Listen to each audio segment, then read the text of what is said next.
Bad News Bev by Mrs. Yolis's class. It was a beautiful spring day. The bluebirds were singing joyfully, and all the students in Mrs. Yolis's classroom were happily composing quality comments on their class blog. Stop, stop, stop, stop. The ground shook like a Southern California earthquake.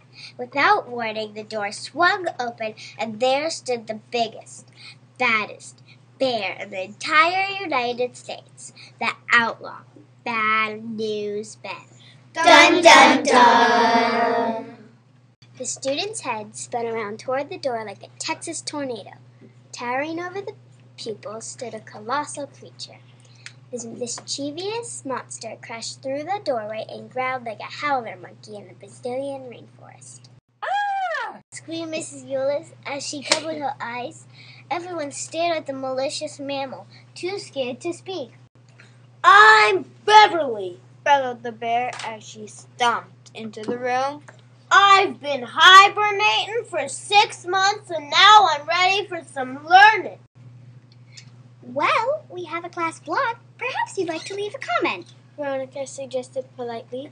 Heads turned in horror as Bev bounded toward the blogging booth. Everyone gasped.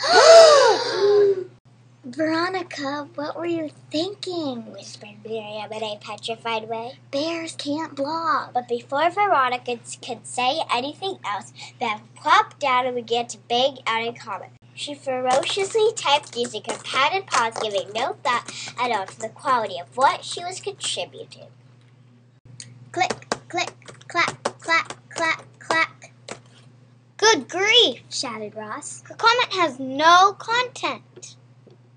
And look at all those exclamation marks she's using, Exclaimed Bianca sadly. Doesn't she know she should use more words, not more exclamation marks? Cried Alma. Without proofreading, Bev carelessly published her useless comment. The student bloggers looked on in horror, their mouths as wide as the Grand Canyon. Oh, I simply can't bear it, declared Mrs. Yolis as she looked at the comment in disbelief.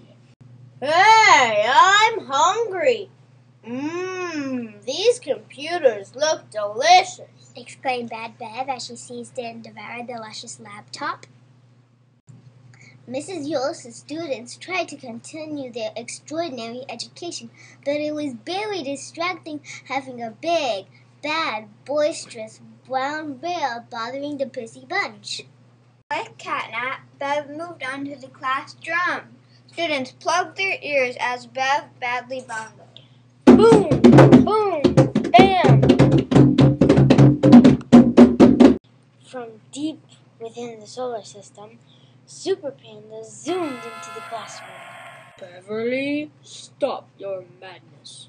Commanded Super Panda firmly. If you ever want to blog or have any comrades in this world, you must change your attitude. Who are you to tell me what to do? Questioned Bev with a suspicious smirk. Beverly, I am your father, Declared Super Panda. Daddy, I do want friends. I do want to learn how to write a quality comment. I barely know anything. Shouted Bev with tears of joy. Panda hugged Beverly, and Beverly hugged Panda. Everyone lived merrily ever after. Bravo! Well done! Good job, Super Panda. Good job, Panda. That was good.